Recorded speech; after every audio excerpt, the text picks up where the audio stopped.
ॐ कृशधरी महाचण्डी मुक्तकेशी वलिप्रिये कुलाचार प्रसन्यास्ये नमस्ते शङ्करप्रिये घोरदंष्ट्रे कोटराक्षी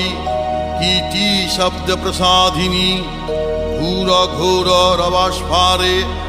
नमस्ते चित्तवासिनी बंधुका पुष्प संकाशे त्रिपुरे भयनाशिनी भाग्योदय समुत्पन्ने